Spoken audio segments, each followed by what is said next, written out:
Troisième mode d'isolation, le mode Repeatable Read.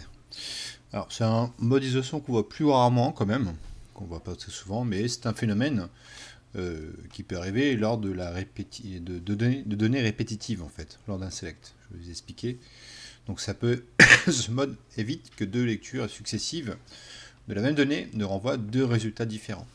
Donc, je pense que vous avez commencé à comprendre si je fais deux selects.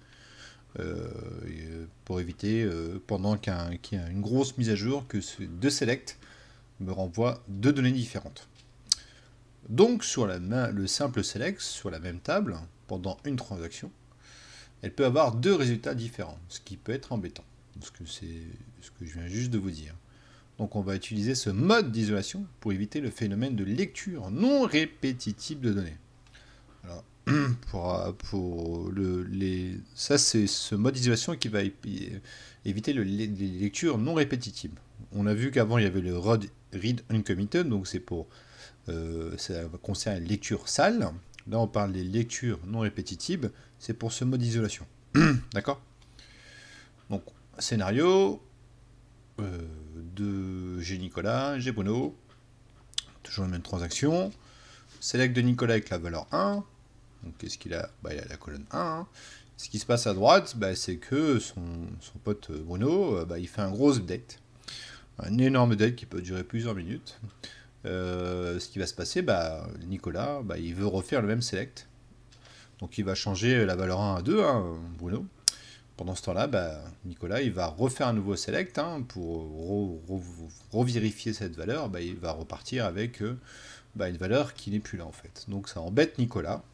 Nicolas n'a plus les mêmes résultats sur ces deux selects. D'accord? Donc pour éviter ce schéma-là, on va utiliser le mode Repeatable Read. C'est pour éviter les lectures répétitives. Allez, on voit ça en démo. C'est parti pour la démo. Use BDD sur les deux queries. Hein. Hop, droite et gauche. Ce que donne le select. Pour l'instant, on a nos 5 valeurs. On est bien.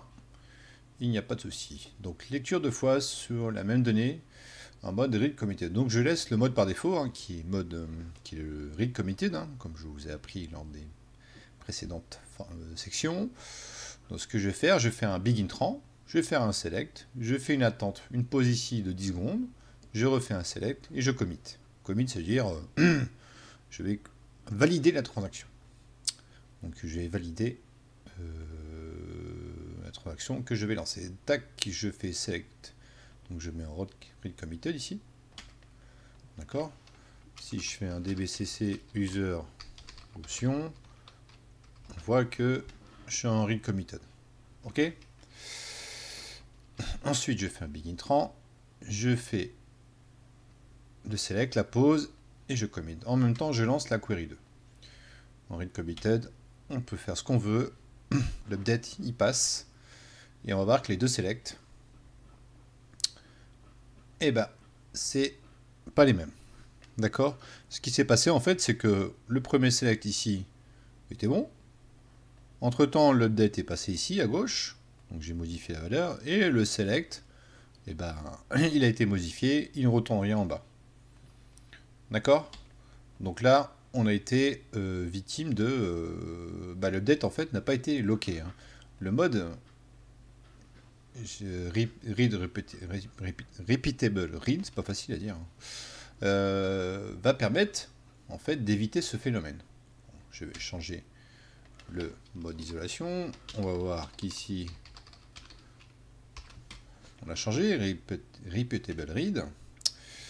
Et ce que je vais faire, je fais un big intran, un select. Je vais faire la même transaction tout à l'heure, mais on va voir que pendant que je fais le select, avec ce mode d'isolation, l'update ici va être locké. Il ne pourra pas faire l'update. On va restreindre les mises à jour des données pendant le select.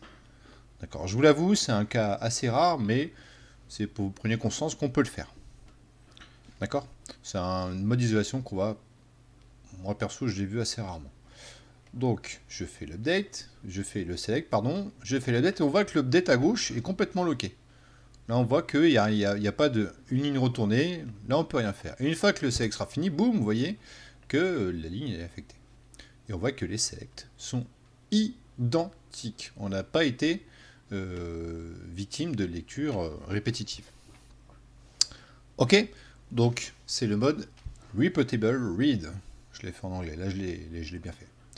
Donc comme je l'ai expliqué, l'update est loqué, la valeur a changé entre les deux selects, mais n'a pas changé, donc elle renvoie la valeur 1 à chaque fois.